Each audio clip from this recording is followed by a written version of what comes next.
دوێنێ ئەنجومەنی کۆمسیارانی کۆمسیۆنی سەربەخۆی هەڵبژاردنەکانی عێراق کۆبووە بڕیاریدا بە درێژکردنەوەی ماوەی نوێکردنەوەی تۆماری دەنگدەران بۆ ماوەی مانگێک. بۆیە لە ڕێگەی ئێوەی بەڕێزەوە لە ڕێگەی شاشە جوانەکەی ئێوەی بەڕێزەوە داوا لە هاوڵاتیان دەکەین، لە دەنگدەران دەکەین، ئەوانەی کە تا ئێستا سەردانی بنکەکانی تۆماریان نەکردووە و خۆیان تۆمار نەکردووە سەردان بکەن و ئەوانەی کێشەی پەنجەمۆریان هەبووە بە هەمان شێوە سەردانی بنکەکان بکەن بۆ ئەوەی خۆیان تۆمار بکەن و کێشەکەیان چارەسەر بکرێتن. سەبارەت بە پارێزگای هەولێر ئێمە 1,406,258 دەنگدەرمان هەیە، نزیکەی 384,000 تا ئێستا کە خۆیان تۆمار نەکردووە و ئەوانەی کە موالیدی 2007 ئەم ساڵ مەشمولن بە دەنگدان. بۆیە داوا دەکەین ئەمانیش بە هەمان شێوە سەردانی بنکەکان بکەن بۆ ئەوەی خۆیان بێبەش نەکەن لە مافی دەنگدان.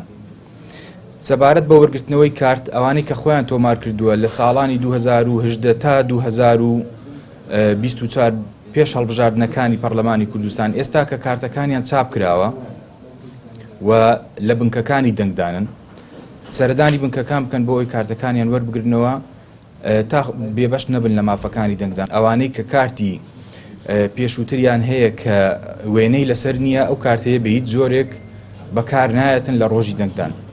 تکامان وایە سەردانی بنکەکان بکەن بۆ ئەوەی بایۆمەتری بکەن، بۆ ئەوەی کارتی بایۆمەتریان بۆ دەربێتن، خۆیان تووشی کێشە نەکەن لە ڕۆژی دەنگدان و کۆمسیۆن تووشی ئیحراز نەکەن. طبعاً بنکەکانمان کراون لە کاتژمێر 8 بەیانی تا 5 ئێوارە و لە ڕۆژانی پشووی فەرمیشەوە، لە ڕۆژانی پشووی هەفتەشەوە، یعنی کەواتە هەینی شەممە دەوامی بنکەکانمان بەردەوامن و هەروەها لە ڕۆژانی پشووی فەرمیشەوە بەردەوامن، یعنی بە درێژایی فترەی نوێکردنەوەی تۆماری دەنگدەران بنکەکان دەوام دەکەن وەکو باسم کرد لە 8 تا 5 ئێوارە.